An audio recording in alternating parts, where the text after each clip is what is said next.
E aí, tudo certo? Hoje a gente vai mergulhar de cabeça num sistema de comunicação super secreto do nosso corpo, o sistema endócrino.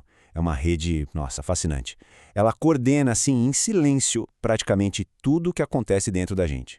Para começar, vamos pensar uma coisa aqui. Como é que trilhões de células no nosso corpo conseguem trabalhar juntas sem virar uma bagunça total? A resposta, olha, tá numa forma de comunicação super sofisticada, que, aliás, é bem mais antiga que qualquer rede social que a gente usa hoje em dia. Bom, e o nosso roteiro de hoje vai ser esse aqui. Vamos descobrir quem são esses mensageiros, como eles mandam os recados, quais são as 3 famílias de hormônios, depois, quem é que manda nessa orquestra toda, o centro de comando, e por fim, como é que o sistema se mantém em equilíbrio. Bora lá? Ok, então vamos nessa. Para começar do começo, a gente precisa entender o básico, né? O que é exatamente um hormônio e de onde ele vem? A ideia central é essa. Um hormônio é basicamente um mensageiro químico. Pensa assim, um grupo de células produz esse mensageiro, joga ele na corrente sanguínea e aí ele viaja longe, para entregar uma ordem, uma instrução bem específica para outras células. Essas são as tais das células-alvo. E essa imagem aqui mostra a diferença de um jeito muito claro. As glândulas exócrinas, tipo as de suor, elas usam canais ou dutos para liberar o que produzem.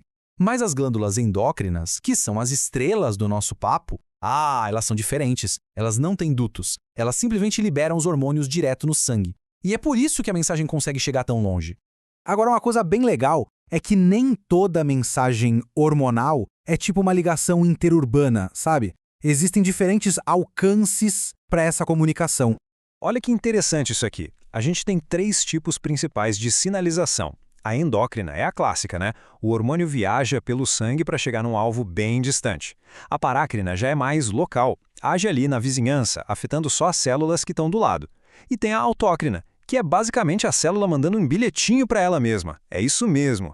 E para deixar isso bem claro, vamos comparar os 2 tipos mais comuns. Pensa na insulina. O pâncreas libera, ela cai no sangue e vai agir lá nos músculos no fígado, longe pra caramba. Isso é endócrino, perfeito. Agora, o óxido nítrico, ele é liberado e age ali mesmo, no local para relaxar um vaso sanguíneo. Um caso clássico de comunicação parácrina, de vizinhança. Beleza. Agora que a gente já entendeu como eles se comunicam, vamos ver do que eles são feitos. A estrutura química de um hormônio é o que define como ele vai funcionar, sabe? E basicamente, eles se dividem em 3 grandes famílias. Vamos começar pela primeira família, a das aminas. São os hormônios mais simples. Pensa assim, eles são feitos a partir de um único aminoácido que foi, digamos, turbinado, modificado quimicamente para virar um mensageiro. Olha só que doideira! Todos esses hormônios que estão aí, desde os da tireoide, que mexem com o nosso metabolismo, até a epinefrina, aquele da reação de luta ou fuga, todos eles vêm do mesmo lugar, um aminoácido chamado tirosina. São pequenas mudanças na estrutura que criam funções completamente diferentes. Incrível, né? Avançando, a gente chega na família maior e mais variada de todas, os peptídeos e as proteínas. A melhor forma de imaginar é como se fossem colares de pérolas, onde cada pérolazinha é um aminoácido. Alguns são colares curtinhos, outros são enormes e super complexos. E a insulina é o exemplo clássico aqui. Dá uma olhada, ela tem 2 correntes de aminoácidos, A e a B, todas conectadas. Essa estrutura toda complexa é crucial. É como se fosse uma chave única que se encaixa perfeitamente na fechadura das células para poder controlar o açúcar no sangue. E por último, mas não menos importante, a família dos esteroides. E o mais curioso sobre eles é que todos, sem exceção, nascem da mesma molécula base, que é uma gordura, o colesterol. Isso mesmo, o famoso colesterol.